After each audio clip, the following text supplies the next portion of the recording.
Hi everyone, welcome to our Module 1 tutorial.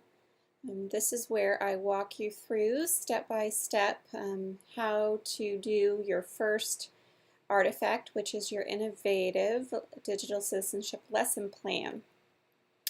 So you are welcome to have your PowerPoint open and click along with me on the side of the screen with the video playing on the left side or vice versa. But you're welcome to have the standalone PowerPoint while watching the video, and I do recommend that. Remember also that you can pause, fast forward, rewind this video in case something didn't make sense to you or you need to hear it again.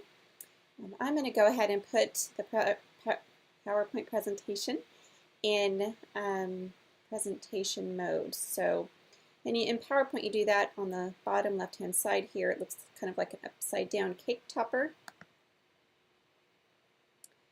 And again, this is Module 1, your Innovative Digital Citizenship Lesson Plan. Here are what we're going to be looking at throughout the lesson and focusing on a instructional model that is called ICARE, and that stands for the components of online lesson planning, and it includes introduction or introduce the topic, connect it, apply it, reflect, and extend. And here's a little bit more about that instructional model. There are numerous instructional models for online learning or technology integration. And in terms of overall lesson planning, this is just the one that I use. It's used globally with what they call ICTs, or Information and Communication Technologies. There's an article about it here, and it's linked here. You're welcome to click on that and learn more. I've been using this model for, gosh, probably 4 or 5 years now. So anyhow, there it is. And here are the standards that we're going to be following. We do ISTE NETS, the National Education Technology Standards, published by ISTE, or the International Society of Technology Education. And that is our standards for the overall education department teacher prep program that we have here. And so here's standard 2 we're going to be focusing on, and then we also have InTask that we focus on as part of our education department that kind of underpins the foundation of all that we do. And basically we covered all 10 of those. We can certainly highlight those for you, or which ones, and I'll show you on the rubric later on in the video where each one of those standards are correlated to a specific component of your lesson plan. So here are your innovative lesson planning resources to introduce. I am not going to click on the link as part of the presentation just to save time, but you can go ahead and do that with your presentation in, or your PowerPoint in presentation mode. This link will be active, and when you link out to it, here's what you're going to see. And ISTE provides a lot of resources. It's an international organization. Lots of folks contribute for free to the organization just for the betterment of the profession and of the cause of integrating technology. And so I wanted just to kind of point you to some of the key resources that I wanted you to know about. It could take a lot of time to go through each one of them, but here are some key ones. Here's some assessment and evaluation information, curriculum frameworks, and potentially you could also look at this implementation planning, and that's kind of implementation across a school or across a district, but it certainly would be helpful for you to know. Likely because technology integration into education in Oklahoma is still fairly new.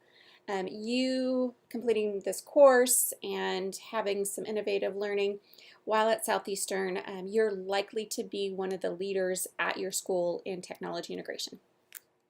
Okay.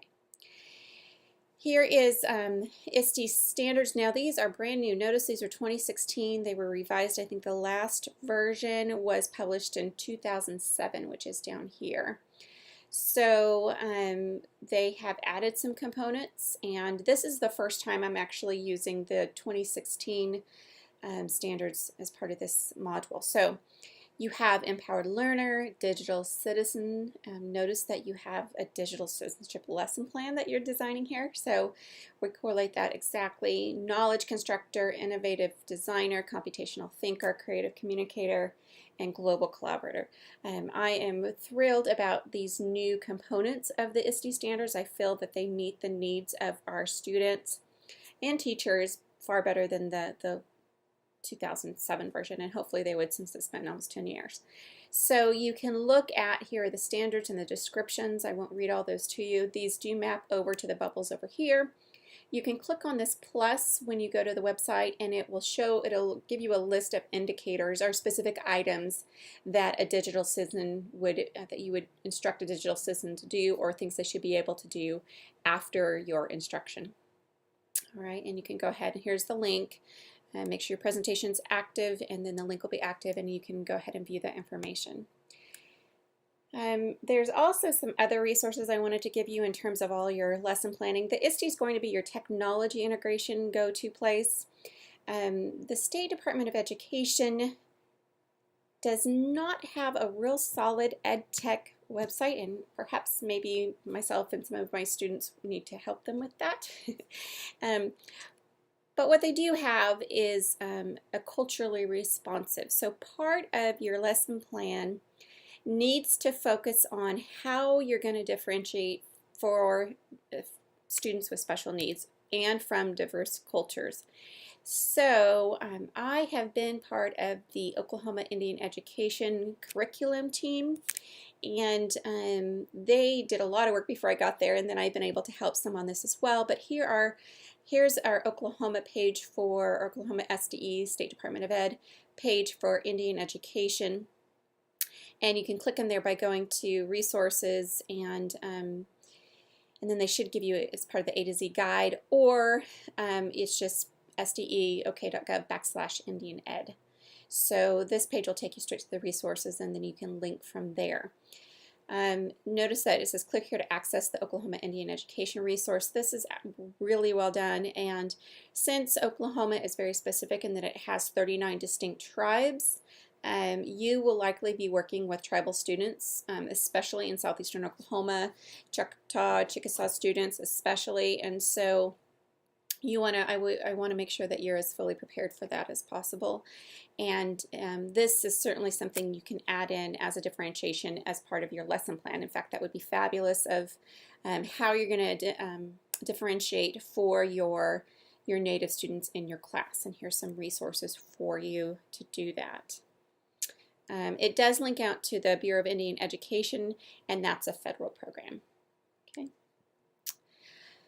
Also, here are the academic standards, and I do want you to map your lesson plan to the Oklahoma academic standards. Past skills is what we've had. Many other states across the nation have Common Core. Texas does the TEKS, but go ahead and just map it to Oklahoma, and so you're going to give me the academic standard as well as the ISTE technology standard that you're working on, and you're all focusing on digital citizenship. The topic of your lesson plan needs to be digital citizenship. Even if you're a PE teacher, even if you're an art teacher in the making, I still want you doing digital citizenship, because I guarantee you at some point you'll either have questions and or you're really likely to teach a lesson, need to teach a lesson on digital citizenship. Okay. So I also wanted to add in a digital equity toolkit for you. I've been working on a project called Connect Home for the Choctaw Nation in Southeastern, where we are rolling out connectivity throughout Southeastern Oklahoma via a federal grant. And digital equity is key. This means, how do we make sure that all of our citizens have equal access to digital resources and technological resources? So this gives you a little bit more information, and then here's a toolkit. You can use it to inform, certainly it covers digital citizenship as well. You can use it to inform your lesson plan, and at the very least, please just have it saved in your toolkit of resources from your program, so that when you go into a classroom, I guarantee you're going to need this. So no matter where you're teaching.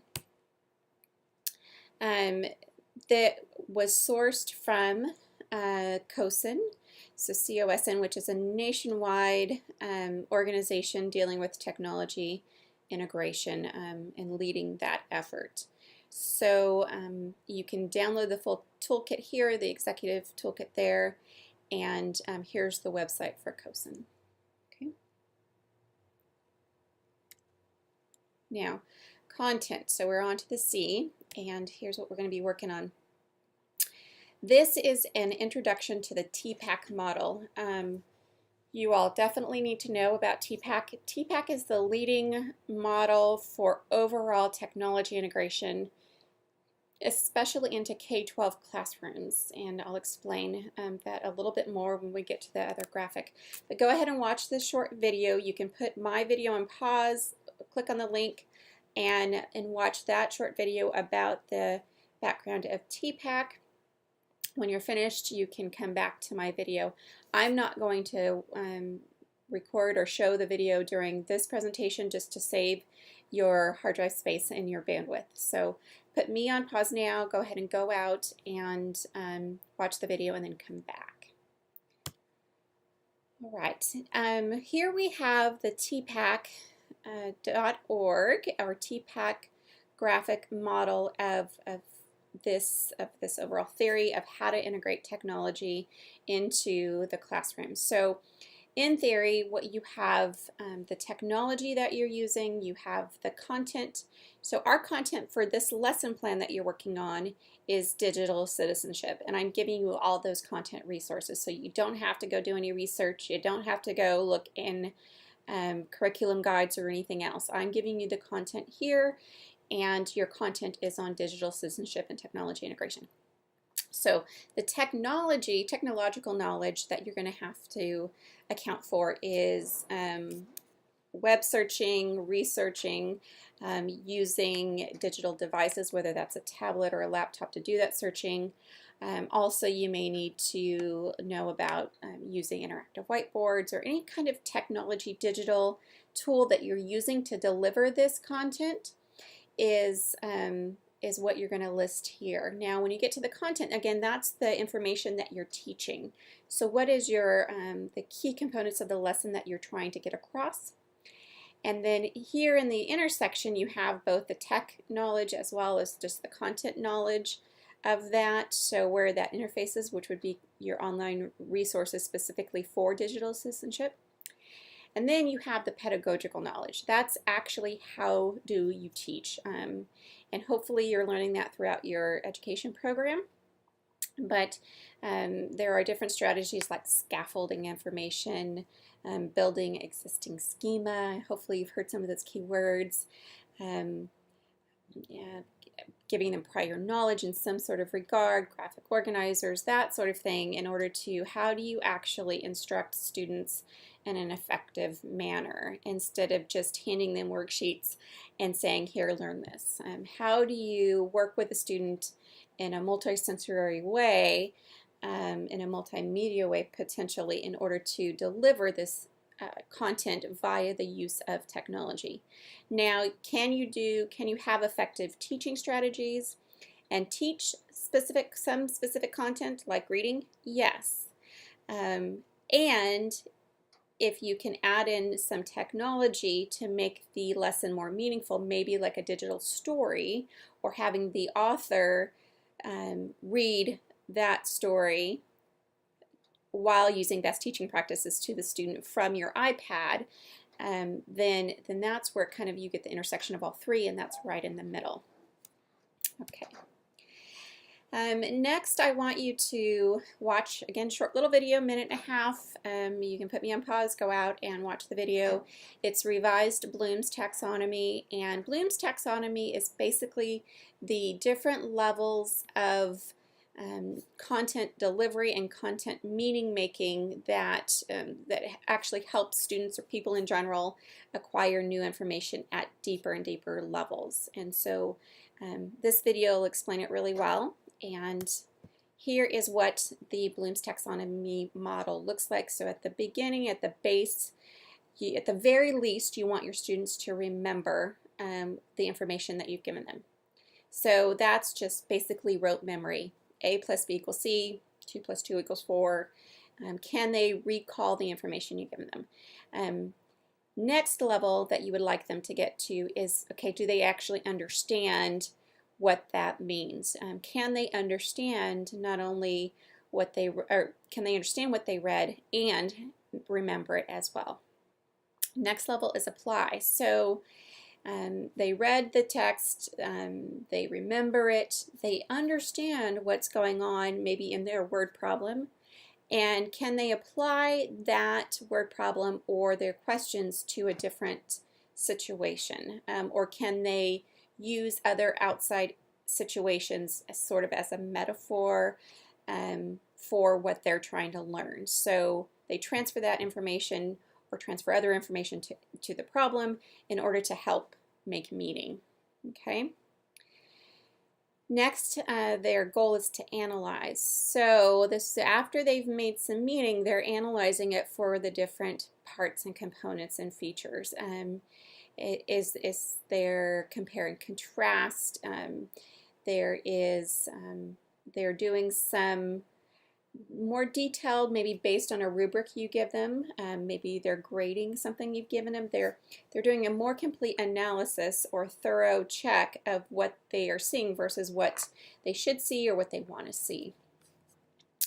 And then evaluating, then they get to, okay, is this make sense or not? Is this right or wrong?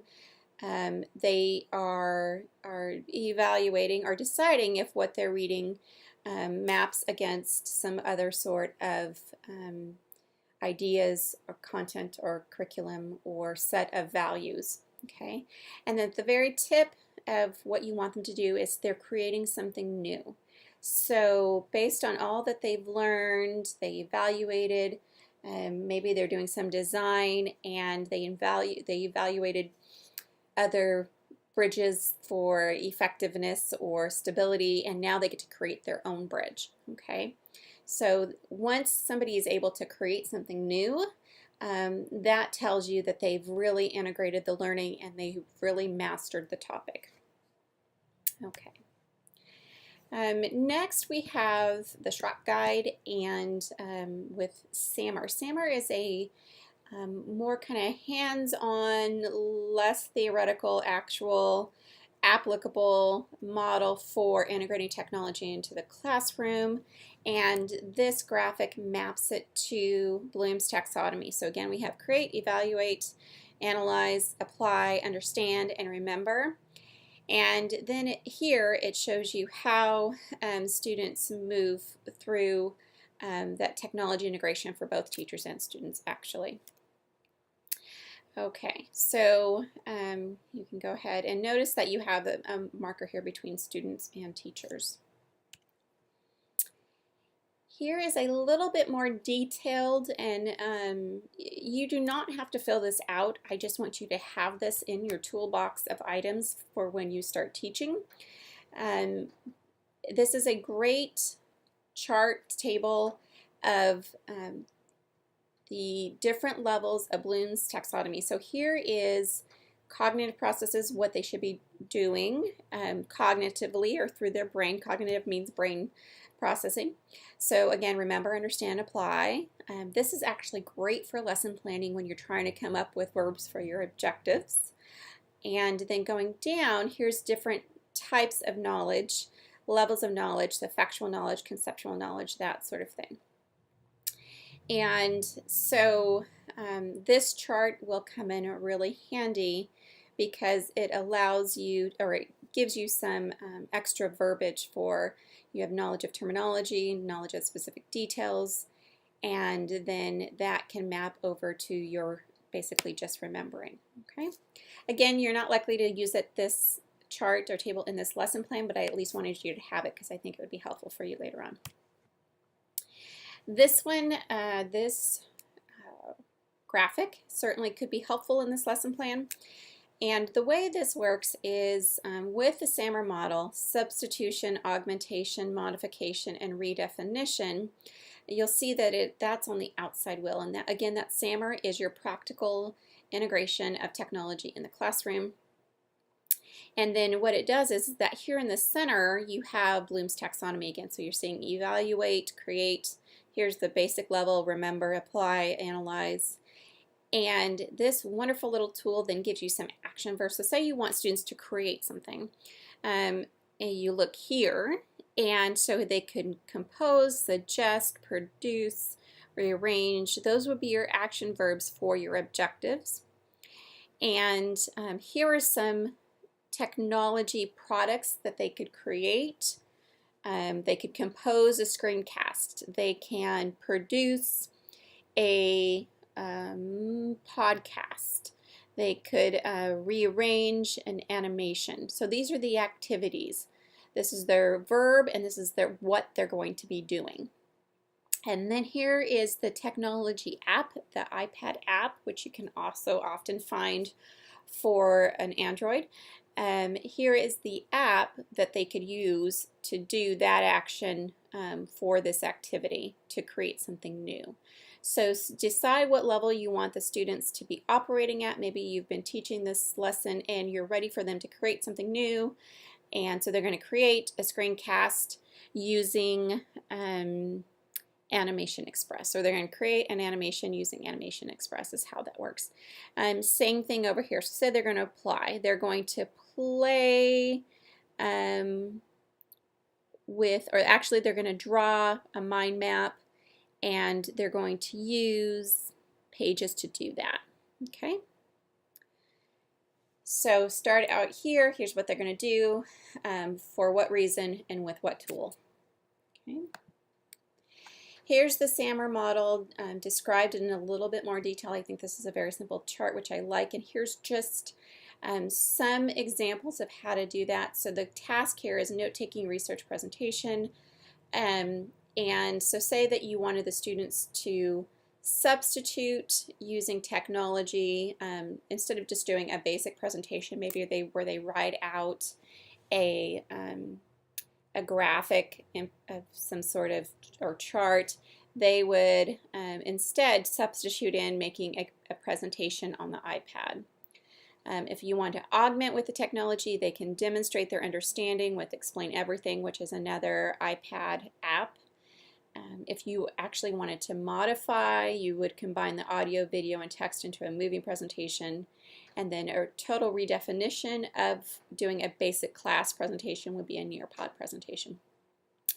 Basically, this gives you a lot of different ideas of ways to actually integrate the technology into your classroom. So if your students are taking notes, they would, with pencil and paper, you can substitute by using iOS Notes or the Notes app. They can use their own, they can choose their own Notes app. After that, you would then just modify by giving them Notability, which is a great note-taking tool. And then redefinition would be having them all like in Google Apps, where you would have access to all of their notes, compile them all into one, and then share them out with your classroom.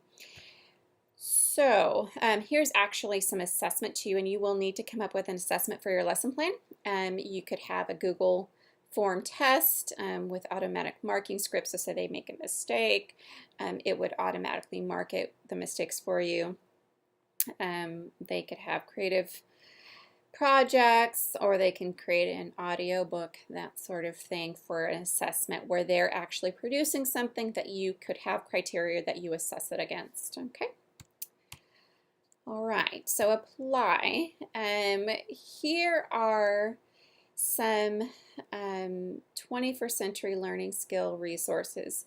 21st Century Learning Framework, or the P21 Partnership for 21st Century Learning, is a nationwide effort to ensure across the nation that students are getting real-world skills that empowers them to be successful in their work and educational adult life. So you'll notice here there's life and career skills, there's learning and innovation skills. It's basically the 4 C's of critical thinking, communication, collaboration, creativity. And then you have information, media, and technology skills. You're certainly covering that in this course. Digital citizenship is definitely part of life and career skills. And then you have your key subjects like reading, writing, and arithmetic at the 3 R's. So the goal is, or the thought is that if you cover all these 4 strands, or 3 plus the 3 R's, then our students, and there's a progression, a matriculation from K to 12 on this and beyond, where it would prepare our students to be able to enter the workforce at some level. You also then here at the foundation is standards and assessment that underpin all of this, your curriculum instruction, your professional development, and then your learning environments at the base. So this has been a nationally used, recognized resource, and I thought you should have it as part of your toolkit. They do discuss digital citizenship a little bit, but again, this is mainly going to be for your ongoing lesson planning toolkit in the future. Also wanted you to see TED Ed. They have one of the best alternatives to YouTube for educational videos. These are all highly regarded videos. You could pick them out and use them to really empower each one of your lessons. Wanted you to have this as part of your lesson planning toolkit.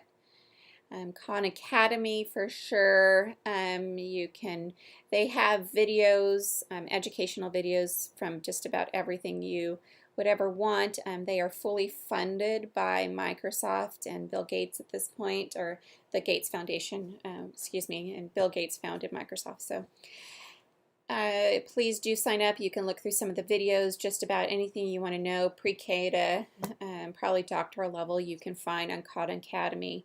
This is a great differentiation for your students who have special learning needs, who have diverse learning needs. Maybe they're just very excelled students and several grade levels ahead of the grade you're teaching. Khan Academy is a great independent learning tool that you can work with students on that will keep them advanced as far as they need to go. So definitely sign up for Khan Academy account. And OER's Open Educational Resources. This is a global movement on free open resources to use in your classroom. And so here's a 2.5-minute video. You can click on the link to YouTube and it will play for you.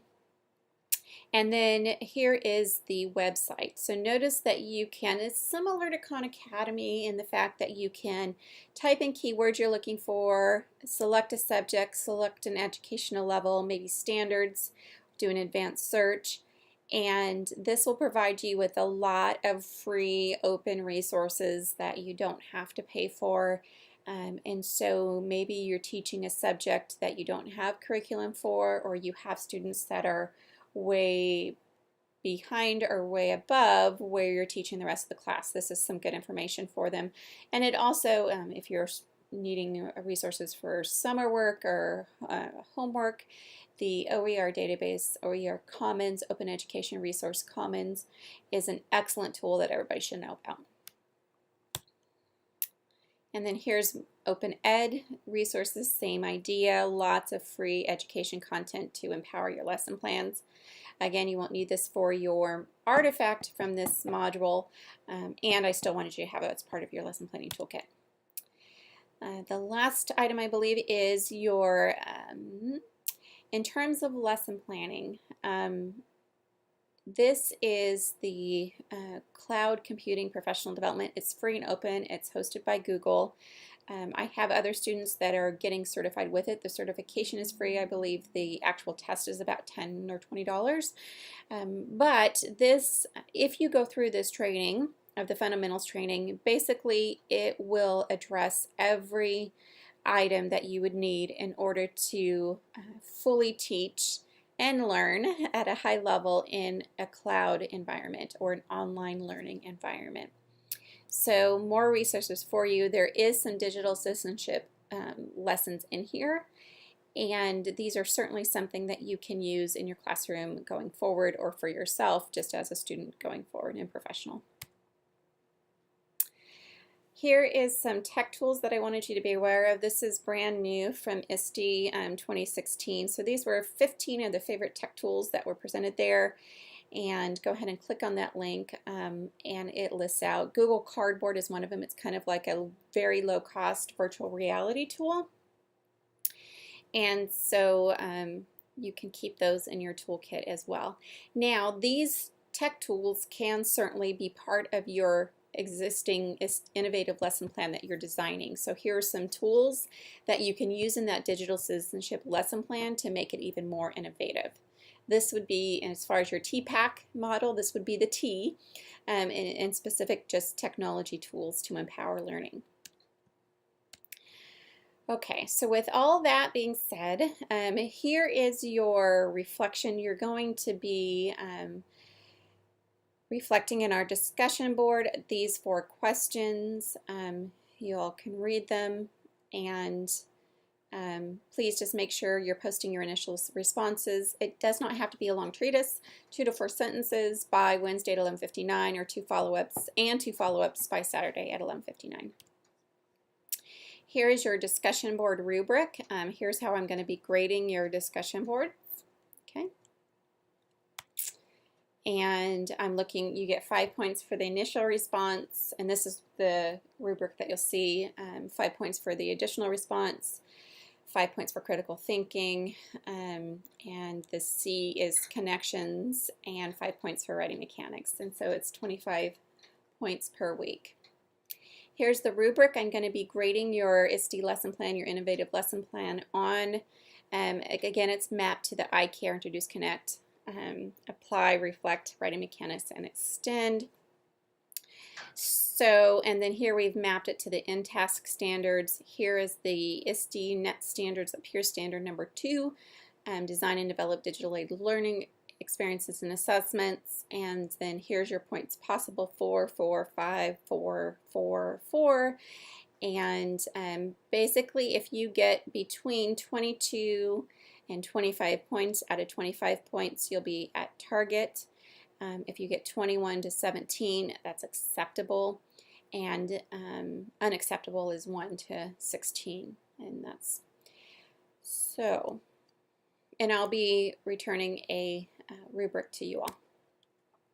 Okay, so here's your actual digital skills. I also wanted you to see that we have a lot of digital literacy skills. This is from the World Economic Forum, and this is a good graphic that you can see in terms of digital citizenship.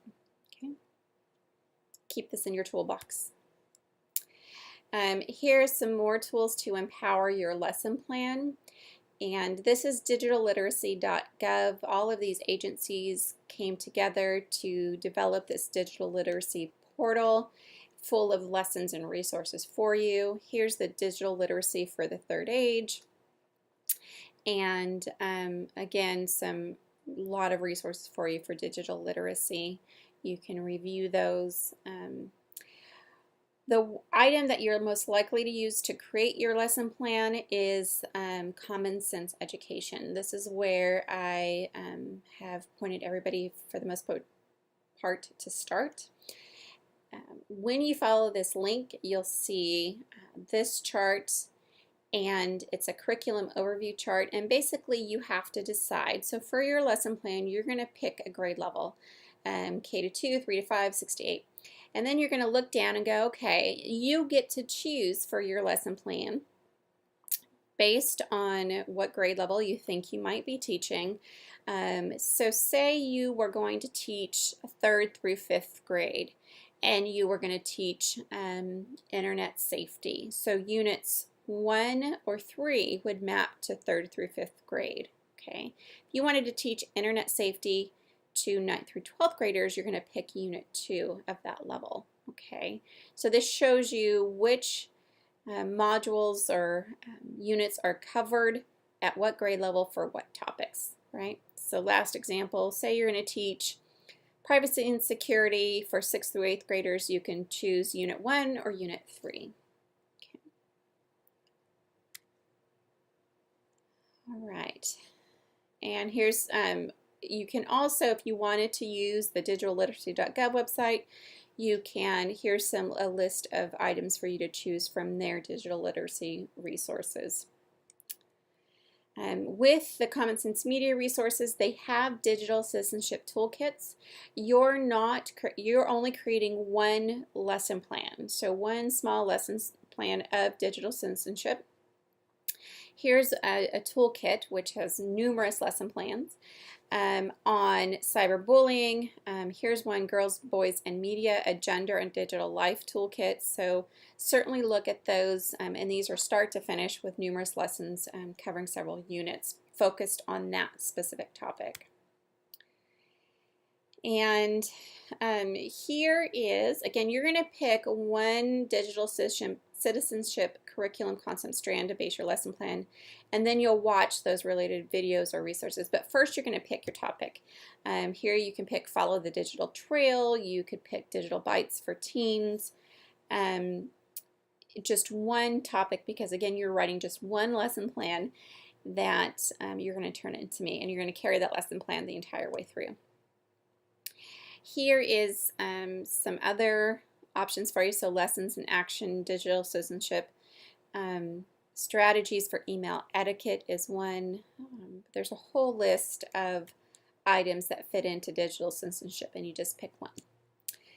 After you have picked your one digital citizenship topic, and there's a list there, as you'll see as you get on the website, you then can start to draft your lesson plan. I have given you the template for your lesson plan as part of the packet of resources I put in Module 1 on Blackboard. And I also wanted you to be aware of this new lesson planning tool via Google Docs. It's an add-on extension to Google Docs if you're using that. And so go ahead and click this link here, and then you can download that add-on and at least see what you think. I know a lot of folks are using it, and that could be helpful. For this lesson plan that you're doing now, I've given you the template in a Word doc that you just basically fill in the blanks, which looks like this, and this was published by ISTE. And I have provided you with the Word doc of this, Word document of this in our Blackboard, but I wanted to share screenshots with you and kind of go through the high points as part of this video and tell you exactly what to look out for and what I want to see included in throughout your lesson plan. And please know that this is probably the most text-heavy, word-heavy module that you will be doing for me all semester. So going through the yellow highlights, and you can go ahead and have your document open, and feel free to pause this video while you open that document. So here, use third person throughout the document. I don't want to see I or them or that sort of thing. I'd refer to students as students or learners, and then refer to yourself as the teacher, the instructor, the educator. Use that title, because you may be sharing this this lesson plan with other educators, and so always put these types of documents in third person. So the teacher, the learner, the student, that sort of thing. So going down, you can fill in this information here. You're currently at Southeastern Oklahoma State, your grade level, you're maybe a senior or junior, teacher preparation major, education major. Your content standards, these are going to be your related Oklahoma past skills. I gave you a link to that website. You can also add Texas state standards if you'd like. Your NUT standards are your ISTE standards, and they go in here. Your overview, and pay special attention here. This is where some folks have had issues. So your overview should contain 1/2 to 1 sentence from each of these sections. So a brief half sentence, 1 sentence description of your central questions, your assessment, your resources, your instructional plan, your management, your instruction and activities, as well as your differentiation, closure, and reflection.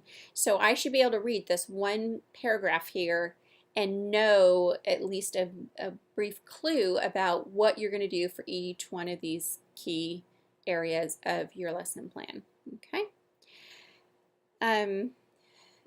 Essential questions. So what question are you wanting the students to solve or to answer by this lesson? What are they investigating? What new information are they learning as a result of this lesson plan? And it's going to be about digital citizenship.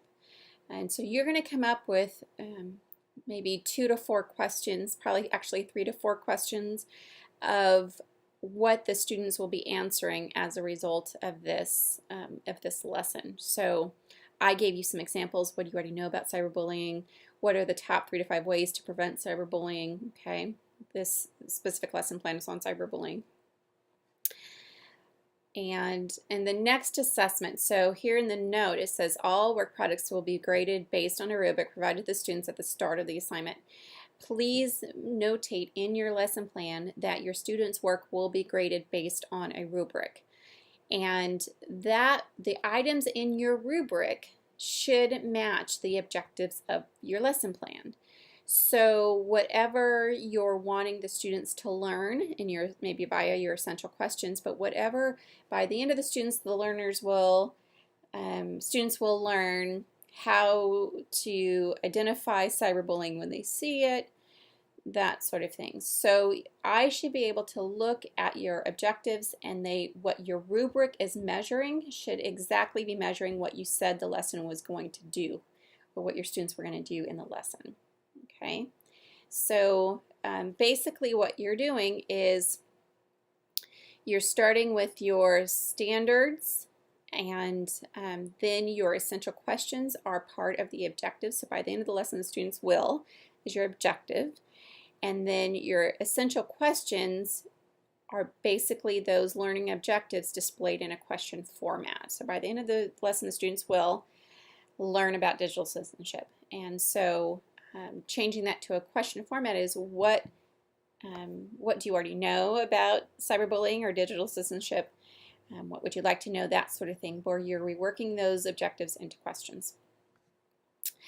And then again, those go right into or flipped into your rubric. The students met objective 1, 2, 3, and 4, and you're rewording those for your rubric or your grade sheet. Resources. Please make sure that you list the exact website, the technology tool, the curriculum tool that you will use for each lesson plan component.